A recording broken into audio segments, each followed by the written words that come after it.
Olá, seja bem-vindo. Este é o programa Direitos e Deveres com o Dr. Vanderlei de Mello. Hoje nós vamos falar sobre as novidades, as mudanças no Código de Trânsito Brasileiro que entrarão em vigor a partir de abril deste ano. Mas antes, nós vamos rodar aí uma live, uma gravação do senhor prefeito municipal Sérgio Azevedo sobre o Covid-19, a pandemia, as precauções. Isso aí já foi mostrado aí nas televisões, pela internet, mas nós vamos reprisar para dar uma ênfase nesse assunto, porque é de suma importância. Devemos participar desta campanha de prevenção ao Covid-19 com aquelas medidas protetivas da máscara, do álcool em gel, lavar as mãos sempre que possível, manter distância ao chegar perto das pessoas. São coisas simples que, se tivesse sido feito desde o início, não estaríamos nessa situação. Vamos rodar aí, Lucas, por favor. Pessoal, queria conversar com vocês hoje um pouquinho sobre o Covid. Vamos analisar aqui esse boletim. Eu queria a atenção de vocês aqui, ó. No boletim de ontem, nós chegamos no nosso recorde, 64,91% dos leitos ocupados. Preocupante, a população está preocupada, né? E é para ficar preocupada mesmo. Mas algumas pessoas parece que decretou o fim da pandemia, né? As pessoas estão achando que a pandemia acabou. Muito pelo contrário, ela está muito mais grave do que foi na primeira onda. Então nós temos que ter muita atenção com isso. Mas eu queria mostrar para vocês que esse índice, na verdade, de Poços de Caldas, representa 38,60% só. Quase 23% são de cidades de fora. Então nós temos aqui, ó, 13 moradores de outras cidades que nós estamos atendendo aqui. Então vamos ver lá. As cidades nós estamos atendendo: Andradas, Acebugo, Boa Esperança, longe; Caldas, Extrema, 200 quilômetros; Guaxupé, Jacutinga, também é longe; Piuí, cidade mais longe que tem, não sei quantos quilômetros, talvez uns 300; Poços de Caldas e Santa Rita de Caldas.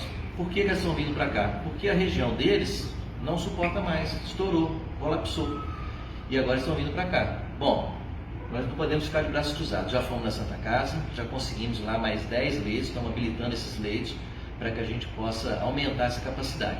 Então nós iríamos de 57 que nós temos hoje, leitos de UTI, para 67. Para vocês terem uma ideia da importância disso, da significação, como é significativo esse número, Porto Velho, que é uma capital, tem 73 leitos de UTI, para uma população de quase 600 mil habitantes. Poços de Caldas vai ter 67, quase o mesmo número de lá. Então, quer dizer, nós estamos fazendo o possível aqui para a gente possa atender, mas nós precisamos da colaboração de cada um de vocês. Vou dar um exemplo aqui. O pessoal está comemorando aniversário direto. São 170 mil habitantes. Por mês nós temos aí 15 mil aniversários. Por dia, quase 500. Então vamos ver, hoje tem quase 500 pessoas comemorando aniversário. Já pensou se todo mundo fizer uma festa? Se todo mundo chamar os amigos, familiares para fazer uma festa? Vai espalhar o Covid. Então não é o comércio em si que está fazendo. O comércio está atuando com protocolos, né?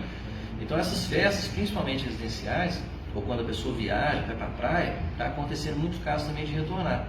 Então, gente, vamos tomar cuidado. A vacina chegou, mas não tem suficiente para todos ainda. Quando eu falo em vacina, queria que vocês observassem também que agora no nosso boletim já vai vir todo dia o número de vacinados que nós temos. Então está aqui. Hoje nós temos 1.406 pessoas vacinadas. Muito pouco, sem dúvida. Mas nós já recebemos 2.500. Então acredito que até quarta-feira a gente deve estar acabando com esse lote que chegou. Tomara que o governo consiga rapidamente outros, para que a gente possa estar atendendo a nossa população aí.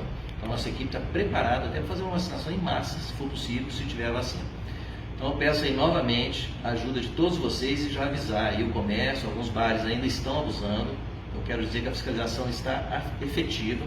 Sexta-feira começa até um drone a funcionar aqui pelo centro, onde nós vamos estar fiscalizando até por drone, e a fiscalização vai imediatamente no local e vai fechar o estabelecimento que não estiver cumprindo o protocolo. Tá? Então estou sendo bem claro aí e pedindo a ajuda de vocês para que a gente possa vencer, como nós vencemos na primeira onda, né? Nós tivemos um desempenho aqui excelente graças à população. Então peço novamente a ajuda de vocês para que a gente consiga vencer esse finalzinho aí. A vacina está quase aí, para que a gente possa passar por isso, tá bom? Muito obrigado a vocês. Nós vamos estar mais constante agora. Eu quero ver se dia sim, dia não, a gente vem analisar esse boletim para a gente ver como está indo aí o nosso desempenho aqui em Poços de Caldas e o que a gente precisa que a população possa ajudar. Obrigado, boa noite. Ok, então nós vimos aí essa gravação do prefeito Sérgio Azevedo mostrando a atualidade do quadro aí da Covid. E o nosso programa faz coro ao Sérgio Azevedo, toda a sua administração, no sentido de conclamar a população para que ajudem. Vamos ajudar. Nós estaremos nos ajudando e ajudando aos outros.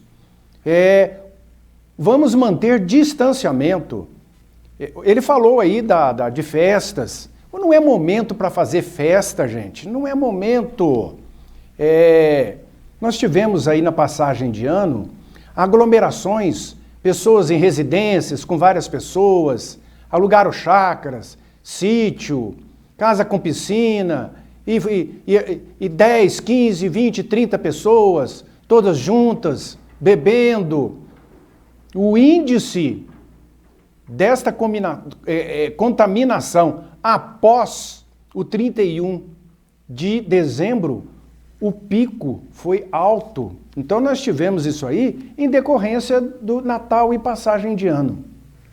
Agora vem carnaval. Não vai ter carnaval. Não vamos mexer com isso. O momento não é de festa, de alegria. Alegria do quê? Nós só em Poços de Caldas, de residente em Poços de Caldas, até na sexta-feira, eram 108 mortes devido a este vírus. Não é motivo para comemorar nada. O motivo é de atenção para evitar que novos casos aconteçam. Então, vamos colaborar, vamos participar. Bom, agora nós vamos colocar na tela aí a doutora Luciana, que participa com os colegas em atividades aí de casamento. Como eu acabei de falar, festas não são recomendadas, mas está permitindo, algumas igrejas estão fazendo casamentos. Outras pessoas preferiram adiar os seus casamentos, mas outros preferem manter o casamento neste período. Então, a igreja ou as igrejas estão fazendo, mas com aquele protocolo, né? Menos pessoas, distanciadas, e pode ter aí um canto, um coral, pode ter um conjunto que vai abrilhantar esta atividade, este casamento. Então, se você quiser, aí o telefone para contato é 99967-6276, 99967-6276. Pode falar com a doutora Luciana. Ok? Nós agora, como eu disse no início do programa, tem umas mudanças aí no Código de Trânsito Brasileiro, algumas até um tanto quanto esquisita, mas são novidades que vão entrar em vigor em abril. Mas já estou falando agora, bem antes, que é para as pessoas tomarem conhecimento, já irem se acostumando. Então, a primeira parte. Tempo para a renovação da Carteira Nacional de Habilitação.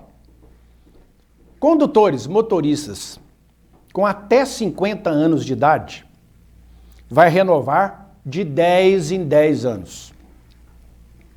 Então, a partir de 18, já pode tirar a carteira. Então, esse agora, que vai tirar a carteira aos 18, até os 50 anos, vai renovar de 10 em 10. Quem tem de 50 a 70 anos, a cada 5 anos. E a partir de 70 anos, a cada 3 anos. Aí a pergunta, mas eu tenho a carteira, ela vai vencer, não vai vencer bem depois de abril, vai vencer o ano que vem, vai vencer no outro ano. Não precisa mexer.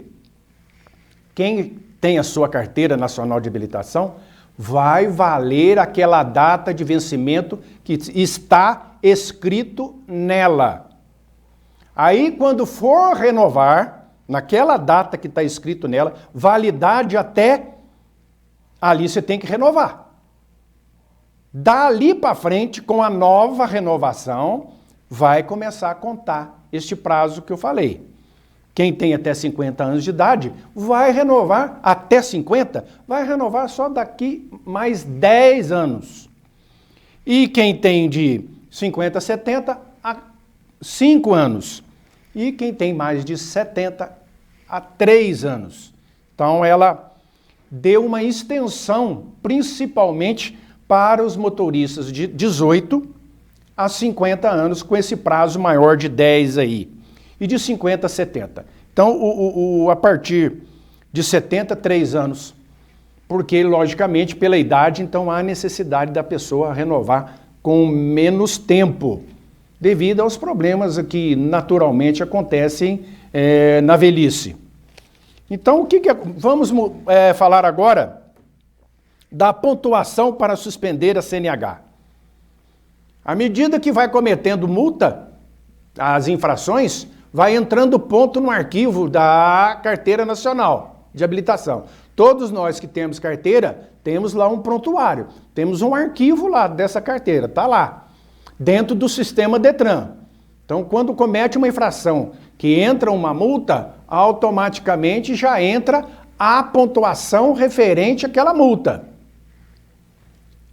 Também foi alterado e vai passar a valer, como eu disse, a partir de abril. 20 pontos para quem tem 2 infrações gravíssimas. Eu vou relembrar algumas infrações gravíssimas daqui a pouco. O que acontecia? Até 20 pontos para todos os casos, e a partir do momento que se completava 20 pontos, abria-se um processo administrativo de trânsito para possível suspensão da carteira, curso de reciclagem. Então agora não é mais ao 20, tem de 20, tem de 30 e tem de 40.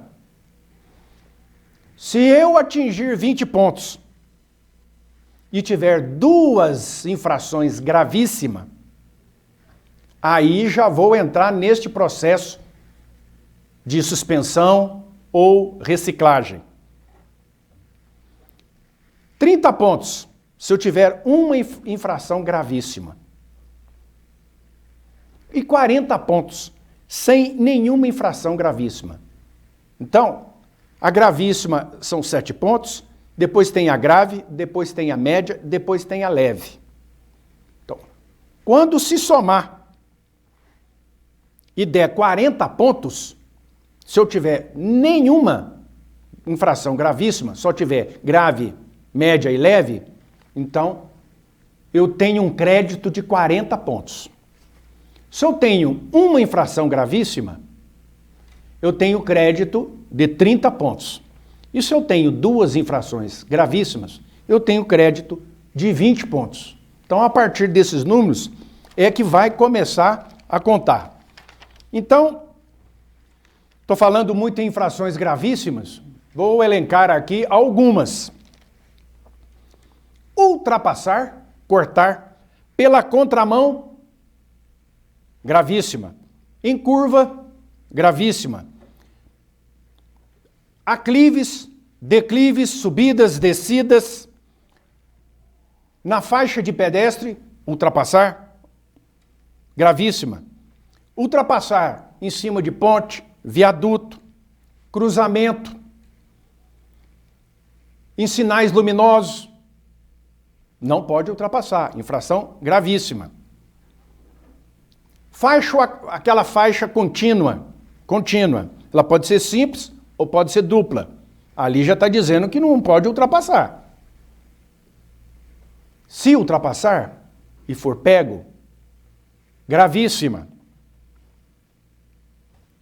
7 pontos e mais a multa. Tem outra. Dirigir alcoolizado. Gravíssima.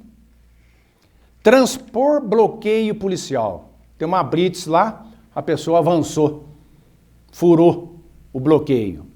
Gravíssima, 7 pontos. Dirigir moto com os faróis apagados. Isso aí a gente vê demais, hein? Não interessa se é de manhã, de tarde, de noite, o farol da moto tem que... Ligou a moto, tem que ligar o farol. É infração gravíssima. Ah, mas é dentro da cidade, é fora da cidade? Não interessa.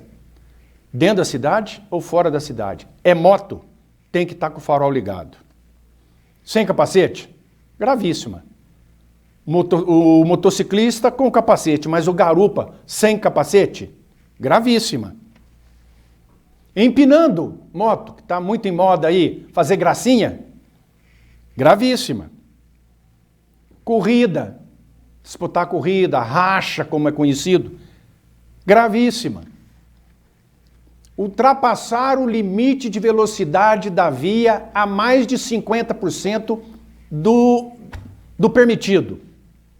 Por exemplo, está lá a placa, velocidade máxima 60 km por hora. 60, com mais 50%, mais 30, 90. Então, se eu passar, onde está escrito 60, passar a mais de 90, infração gravíssima. 7 pontos. E mais o valor da multa. Lá está escrito na via, velocidade máxima, 80. 50%, 40. Com 80, 120. Se eu passar a mais de 120, onde está escrito 80, gravíssima. Então, recordando, se tiver 2 gravíssimas, o limite de pontuação para a punição de abertura de um processo para suspensão da CNH é de 20 pontos. Se eu tiver só uma dessas aí, gravíssima, 30. Se não tiver nenhuma, 40 pontos. Nós vamos para um breve intervalo, já já a gente retorna falando sobre isso aí.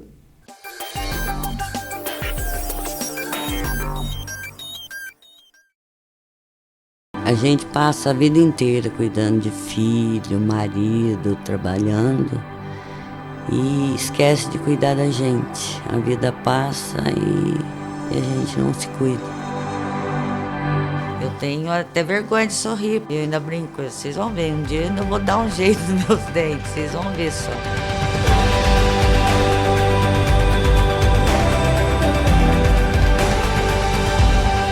Eu sinto como se tivesse nascido de novo. Eu ganhei uma nova chance de ser feliz.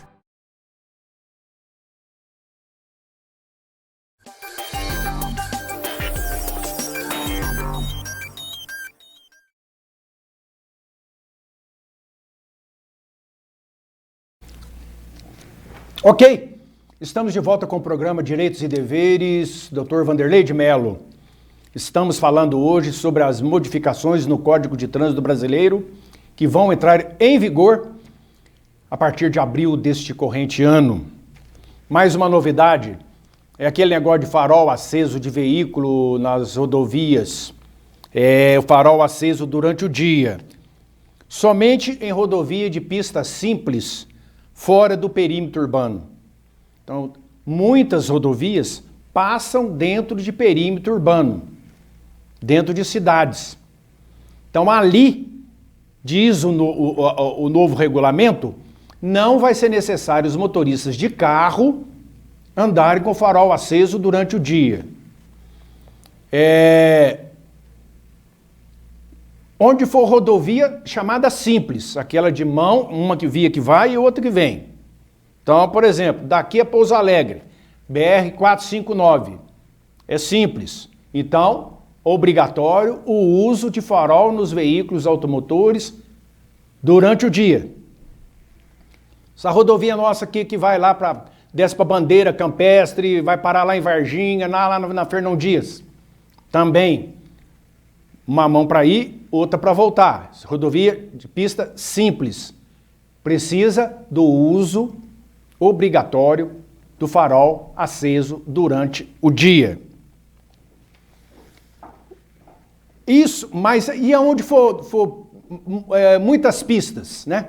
Por exemplo, aí na Fernão Dias, na Anhanguera, na Dom Pedro, essas grandes rodovias que tem várias mãos, né? O chamado de mão dupla, mas é até tripla. E do outro lado tem várias pistas. E, neste caso, não precisa. Não precisa. Eu, particularmente, entendo que devemos usar o farol aceso nas rodovias, independente de rodovia simples ou não, de mão dupla, de rodovia com várias pistas. É segurança, não custa nada. Liguemos os faróis. É preventivo. Preventivo. Mas, como estamos falando de lei, repito, farol aceso durante o dia, somente em rodovia de pista simples e fora do perímetro urbano. Temos aí mais uma novidade. A cadeirinha de criança. Aqui tem uma situação que eu achei um pouco esquisita, mas vamos lá. Para crianças de até 10 anos, então até 10 anos, tem que estar sentado na cadeirinha. Aí, infração gravíssima. Quis até o presidente da República, Jair Bolsonaro, desobrigar isso aí, no sentido de que cabe aos pais a segurança dos filhos. Não precisa vir uma lei para falar que deve ter cadeirinha para colocar as crianças. Ora, subentende que todos os pais amam seus filhos e querem a segurança máximas para eles. Então, é cadeirinha independente de lei ou de não ter lei. Mas isso não foi aprovado. Então, veio a mudança no código dizendo: continua obrigatório a cadeirinha para crianças. É infração gravíssima. Até 10 anos. Bom, nós sabemos que hoje a criançada está crescendo, está maior. A última geração, as últimas gerações estão crescendo cada vez mais. Estão ficando maiores. E mais rápido o crescimento. Hoje pegar uma menina de 10 anos, um menino de 10 anos, colocar numa cadeirinha no banco de trás, parece até esquisito, né? Aí diz a lei aqui que até 1,45 m. Então, independente da idade, tem 10 anos, mas ele tem 1,45 m. Tem que estar na cadeirinha. Ah, mas se ele tiver 1,46 m, não precisa de cadeirinha. Eu acho estranha a fiscalização. Será que a polícia, tanto militar, as polícias rodoviárias, ao abordar um veículo que tiver criança lá dentro, fora da cadeirinha, quantos anos tem? Tem 10 anos. Então, sai aí, pega uma fita métrica, uma trena, e vai medir a criança para ver se tem 1,45 m. Não tem, tem que pôr na cadeirinha. Então, eu acho que esse limite de idade aí de 10 anos ficou um pouco exagerado. Mas preste atenção, é o que diz a lei. Agora, como isso vai ser fiscalizado, então a polícia vai ter que andar com a fita métrica, que eu não sei. Agora, uma outra novidade também é a idade mínima para transportar criança em moto. Isso aí é um absurdo que a gente vê que passou de 7 para 10 anos. 10 anos, independente do tamanho da criança. Ah, mas tem 10 anos? Ah, mas ele tem mais de 1,45 m. Não, para moto não tem isso não. Para moto não pode menos de 10 anos andar na garupa da moto. E o que a gente vê? A gente vê crianças bem menos do que isso, inclusive na parte da frente. A mãe e o pai põem sentado em cima do tanque de combustível e às vezes põe o outro na garupa. E os dois têm menos de 10 anos. Está valendo os 7 anos, mas a partir de abril, 10 anos. Então, preste atenção aí, você que tem motocicleta e que tem filhos. Se o seu filho, sua filha, tem menos de 10 anos, não vai poder andar na garupa da moto. Então, se acontecer alguma coisa, vai sobrar uma responsabilidade muito grande para os pais, além da multa gravíssima. Então, Então preste atenção nisso aí, porque o número de acidentes de motos é crescente ano a ano. Por quê? Porque o número de veículos na frota do Brasil de moto cresce assustadoramente ano a ano. Nós temos um caso aí chamado de acidentes de trânsito quando o motorista está sob efeito de bebida alcoólica ou qualquer outro tipo de droga, que é chamado o homicídio culposo, ou lesão corporal culposa, quando a pessoa não tem intenção de matar, não tem intenção de lesionar a integridade física do pedestre ou da outra pessoa que está no outro veículo ou até no próprio veículo, mas em decorrência do acidente aconteceu e não queria, mas aconteceu. Mas se a pessoa que fez isso estiver sob efeito de álcool ou de droga, a pena de prisão não pode ser substituída por nenhum tipo de outra pena mais leve. Então, sempre tem aquele negócio. Foi condenado a 6 meses de prisão, mas o juiz converteu em prestação de serviço à comunidade. A não sei quanta cesta básica. Aqui no novo Código de Trânsito fala que não pode ser substituída a pena por outra coisa. Se lá está falando que é detenção, então é detenção. De 6 meses a 1 ano, então é detenção. Não tem que trocar por outra pena, substituir por uma pena mais branda ou prestação de serviço. Eu também acho essa matéria aqui um tanto controvertida, porque ela entra no âmbito do Código Penal. Porque essa é uma matéria de natureza penal, penaliza. E então entendo que deveria passar por uma lei para ser incluída no Código Penal, numa lei para o Código Penal. Mas está aí, esse projeto passou na Câmara Federal, foi aprovada, então agora tem que se discutir novamente se quiser tirar algum ponto desse aqui. E outra novidade são os exames toxicológicos, obrigatório de 2 anos e meio para renovar a carteira de habilitação nas categorias C, D e E. Motoristas de ônibus, motoristas de caminhão, de carreta, terão que fazer exames toxicológicos obrigatório a cada 2 anos e meio. Também é um pouco controvertido, porque como é que vai fazer esse chamamento de todos os motoristas nesse período de 2 anos e meio, 2 anos e meio, ele vai ter que apresentar, além da sua carteira nacional de habilitação, esse exame de toxicológico com validade de 2 anos e meio, sempre renovado. Qual que é a intenção do legislador?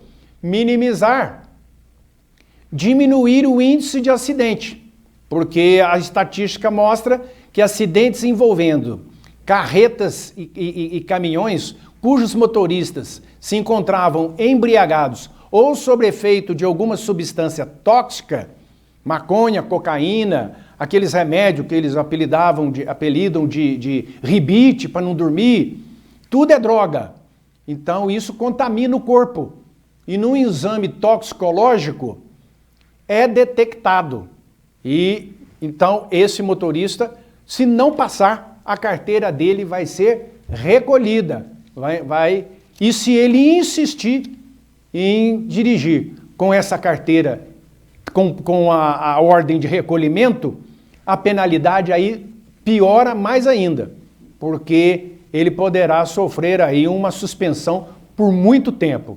E, logicamente, quem é motorista de ônibus, carreta e caminhões são profissionais, precisam desta habilitação para poder exercer a sua profissão e se sustentar, Então, preste atenção, motoristas aí na categoria C, D e E, sobre o exame toxicológico. Esperamos que com isso, de fato, venha uma resposta positiva a respeito do alto índice de acidente automobilístico que a gente vê todo dia aí mostrando ônibus, carreta, caminhão. Carro também, mas essa medida aqui é para essas categorias, são para essas categorias. Tem uma coisa que criaram também, é o chamado cadastro positivo. O que é isso? Quem não tem cometido nenhuma infração, nenhum tipo de infração, zero, num período de 12 meses, terá benefícios fiscais e tarifáricos. Ou seja, uma recompensa. Então o motorista passou 12 meses, um ano, que ele não comete nenhuma infração. Ele vai ter, então, um benefício de tarifa fiscal, mas a lei aqui não fala que benefício é esse, que tarifa é essa, mas fala que terá direito. Então deve vir tem que vir alguma regulamentação aí. Isso vai beneficiar os bons motoristas, os cautelosos. Então por isso que chama cadastro positivo. E por último, a proteção a ciclistas, né? Estacionar em ciclovia, parar o carro, estacionar o carro em ciclovia, é ridículo, né? Vou falar uma coisa dessa. Não é possível que a pessoa não sabe que ali é ciclovia, é tudo demarcado, né? Pintado. Então passa a ser uma multa grave. Quem estacionar receberá a multa e a pontuação de grave. E tem uma outra aqui também que é polêmica, quem deixar de reduzir a velocidade ao ultrapassar ciclista. Como é que a polícia vai aferir que aquela pessoa, ao ultrapassar o ciclista, ele estava a 80 e diminuiu para 60? Não tem como verificar isso aí. Muito difícil. Mas fica aqui que toda cautela é necessária, né? Porque o índice de ciclistas atropelados no Brasil é muito grande. Então devemos respeitar, quem estiver em veículo automotor deve respeitar o ciclista, o pedestre e os outros que estão também dirigindo os outros veículos. O nosso tempo está encerrado, teria mais alguma coisinha para falar aqui, mas da próxima vez nós falamos e eu agradeço a sua atenção. Hoje eu vou mandar um abraço para o Cláudio Heldit. Claudinho, um grande abraço, obrigado pela audiência e até a próxima, se Deus quiser.